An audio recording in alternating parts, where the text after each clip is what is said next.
Alright mga kabutsawas, nandito tayo ngayon sa Zambales, Kabanggan Zambales ulit, no? So yan ang galing Manila. Ito papuntang Iba. Ito yung Rural Bank. Tapos yun, palengke na yun. Ito po yung for sale na bahay. Okay. So corner lot siya, no?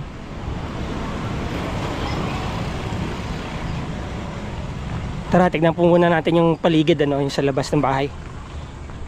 So ayan po, kasama na po yung sasakyan kapag binili nyo itong bahay. Anyway, dito po muna tayo sa garden. So ayan, maganda pong pagkakabakod.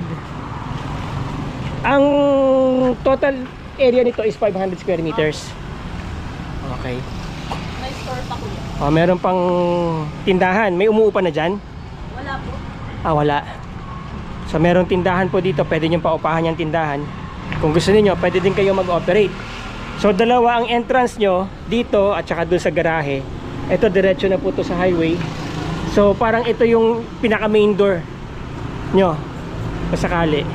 And then meron pa dito, ayan o. So meron din kayong parang balcony dito, I mean terrace. Alright, tapos merong store. Ito, yung salamin na yan.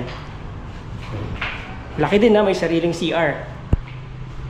Ito pa lang, ang paupanan nito dito siguro 8,000 na, no? Opo, pinakamababa.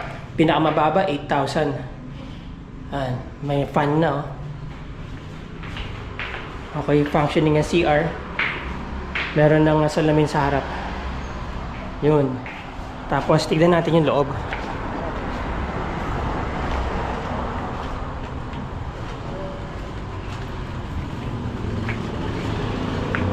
Stainless na rin yung mga gutter niya. Konting palit na lang to, kisame.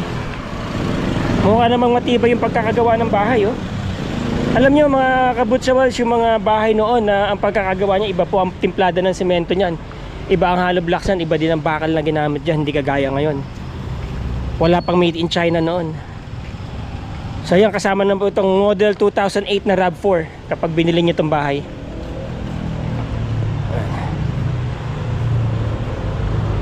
Hindi po masyadong gas-gas tong RAV4 na to. Dahil matanda lang gumagamit ito dati, di ba? Opo. Oo. So ayan. Yan ang garage. Pasok tayo. Okay. Yan. Solid ang pintuan, no? May ilaw. Ganda. May ilaw. Di ba? So ito po ang living room. Yon. Lahat ng furnitures kasama na, no? Pero lang yung mga TV, ha? Except for TV, refrigerator, other things. Ref at saka pero itong mesa kasama na. Opo, opo. Okay? Except lang po. Tsaka yung mga utensils. Opo. Alright, sige, dito muna tayo. So kasama na po itong mga cabinets, itong mesa. Anong nara to, no? Ang bigat. Ito po, mesa. Ayan. Kasama na po yan. And then ito, akasya po yan. Kasama na rin po ito. Okay. Pati yung mga banga, paintings. Mayroon ng internet. CCTV, kasama na po lang. And then ito, kasama na itong mga upuan na yan. May minibar dito, oh. Galing. Oh. Baka si Ronald pa gumawa nito. So ayan, meron pang minibar dito. Yun, oh. Tapos kapag sumilip kayo dito sa bintana, kita nyo na yung labas. Ang maganda po dito, hindi po solid yung bakod niya. Nakikita nyo po yung mga nasa labas, no? Nasa labas ng bakod nyo. At mataas ang bintana niya, oh. And then may pinto rin dito.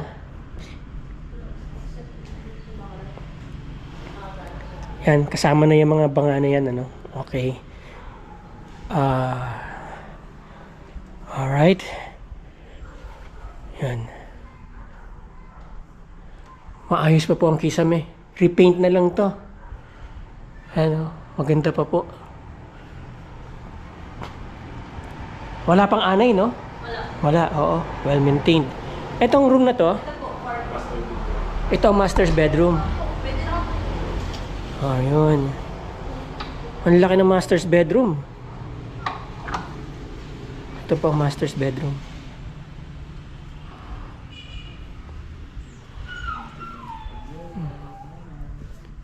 So may mga kailangan na lang repair sa kisame. Minor repairs lang naman po yan.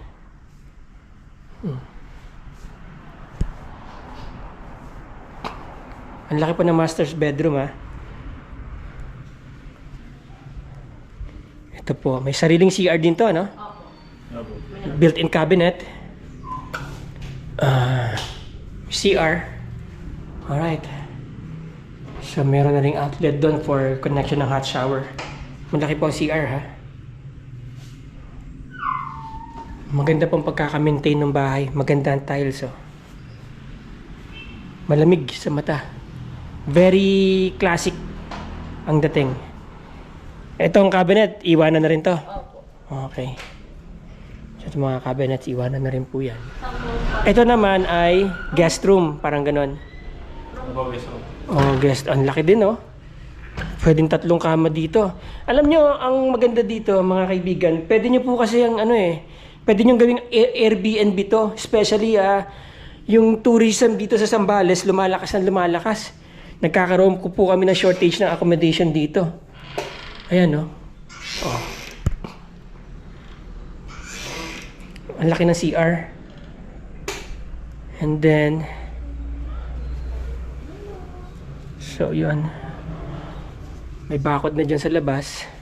May mga bintana kayo dito. So meron pang dito, meron pang parang laundry area, no? Ayan. Ang laki ng kwarto. Ayan po. Okay. Sino nag-stay ngayon dito? Wala ko. Nakabukas lang yan? Alright, so yan. Ang ganda pa ng dining table nyo. Very antique na siguro to. Oo. Okay. And then lababo. There you go. Yan. Oh.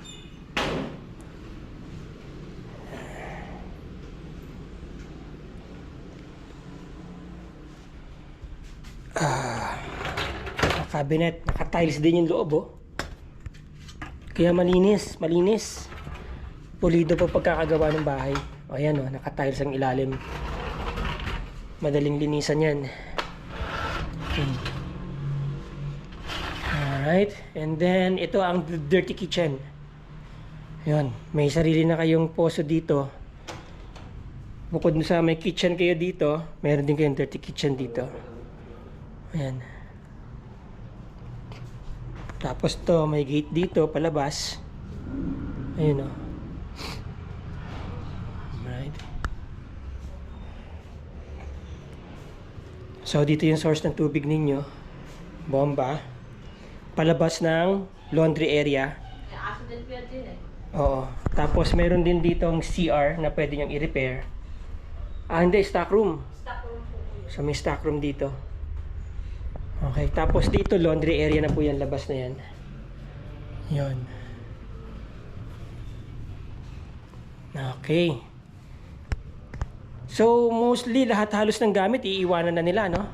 Hindi po. Except for yan mga kuya. O itong mga ganito kukunin syempre yan. Okay po Oo. yan. Bago po yan. Oo, ito. Pati po yung yun. Yung Tangke ng sira na po din kasi. ay tangke ng Opo. tubig. Okay, so yung makakabili, papagawa na lang ng bago. Opo. Magbili na lang. Okay. Meron pa except for dito kuya. Mayroon pang room dito. Opo, para po sa So may 3 pala siyang kwartong malalaki. Opo. Ang CR na sa labas. Up, ito po yan. Sir. Ayun. Ito po CR. Okay. So, pintura na lang po yan. Konting repair lang yan. Ito. So, meron dito maid's quarter siguro. Opo. No? Ayan. Konting repair na lang po kailangan dito. Na ito po yung, again, yung nakita natin kanina. Ito yung pinaka laundry area. Yan. Alright. So yan.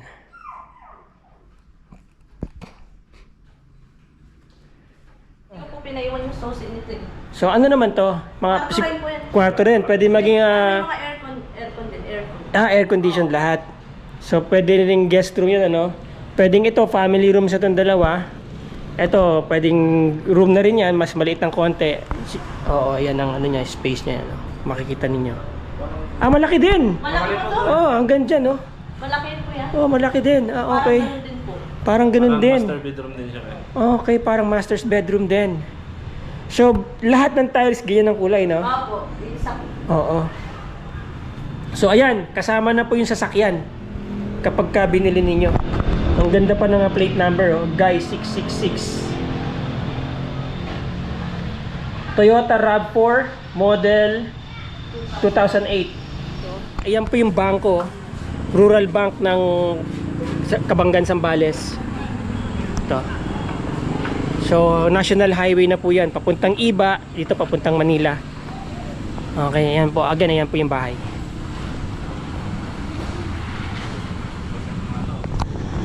So, okay mga kabutsawals, i-PM nyo lang po ako. Nandiyan dyan po yung aking link, yung Facebook account ko. I-DM nyo po ako. At yung mga inquiries nyo po, sasagutin ko. And then, i-connect ko po kayo kaagad. Wala po itong overpriced. Ang initial asking price nila dito is 15 million.